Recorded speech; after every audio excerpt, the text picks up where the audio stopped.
Red alert! Red alert! Red alert! Attention all ambitious SMEs, sales and marketing professionals. Believe me, you'll be in hot water if you miss this week's SMEs newsletter. You ask, why? Answer: you will be stumbled in your quest to be a 5-star sales and marketing professional. True. Jokes aside, trust me, you should not be ignorant of the government's encouragements to expedite a strong labor lifeline for your business. Period. Hence, it will certainly set you back for many, many years to come. Believable? You bet it is. If you have any doubts, do keep on reading, and you will uncover the real reasons. Okay. But, wait a minute. Just before you dive headlong into this week's bulletin, let's pause a few moments to read the interesting preview.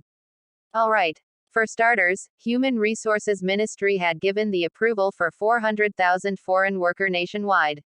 Nearly all of them are meant for the manufacturing. The dire need is felt as previous foreign workers returned to their home and have not returned.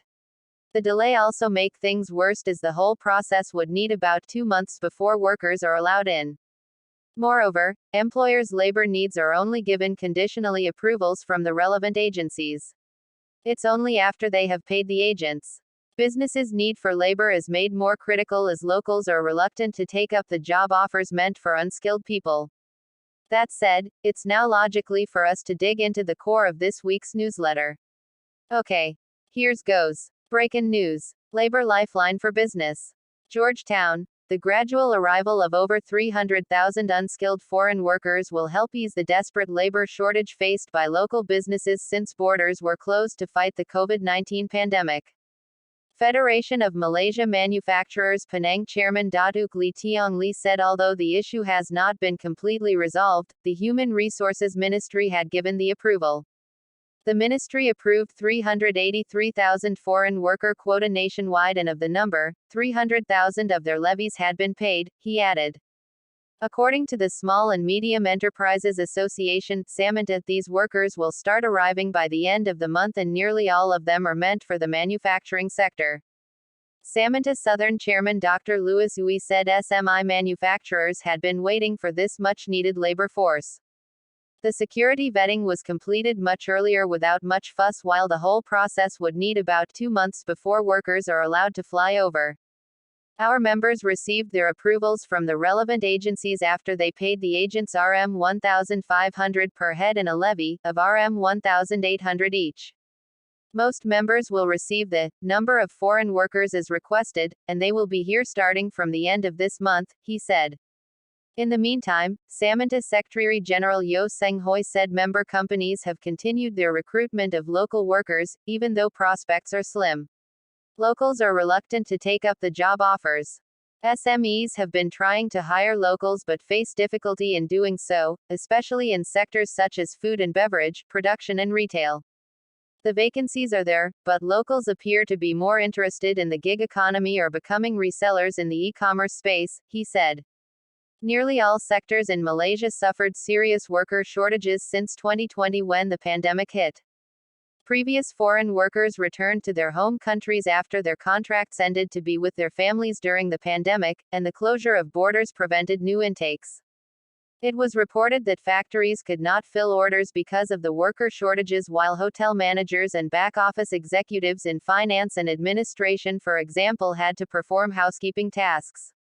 On August 29, Human Resources Minister Datuk Seri M. Saravanan said about 47,000 foreign workers had entered Malaysia to fill in the gaps in the labor force.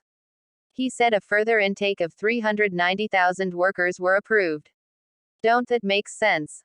In conclusion on the issue of Human Resources Ministry labor throwing a lifeline for business, it is important for the authorities to strengthen our economy for now and in the near future.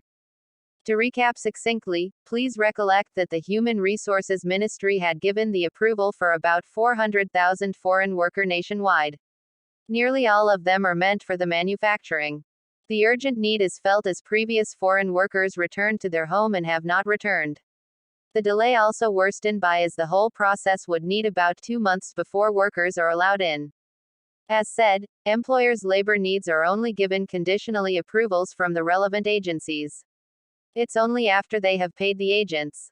If you think back, most businesses' need for labor is made more critical as locals are reluctant to take up the job offers meant for unskilled people. As a parting note, we need to do our part as responsible sales and marketing individuals to help to improve the labor situations whatever and whenever the needs arises. Are you for it? By the way, here is an interesting quote for you by Kit Bond. He is an American attorney, politician and former United States Senator from Missouri. He says, according to the Small Business Administration, more than 70% of all family businesses do not survive through the second generation, and 8% do not make it to a third. End of quote. P.S. Although this is a lengthy sales and marketing SMEs newsletter, yet we want to congratulate you for watching and reading this bulletin completely. Since you already read this news, therefore, you now deserve more forthcoming weekly free chapters of the book, How to Handle All Kind of Sales Objections. Plus, we are eager to know which part of this sales and marketing SMEs newsletter you learned most. Your feedbacks would help each other be more proficient. Remember, these sharing will continue in YouTube, Facebook, LinkedIn, and of course in our author, trainer and consultant's email, josephsung@gmail.com, upon request. Alright, thank you. We hope to meet you next week. Goodbye and best wishes. From me, yours truly, Madam Sophia, the virtual presenter for CTM Joseph Ng, the 27th of September 2022.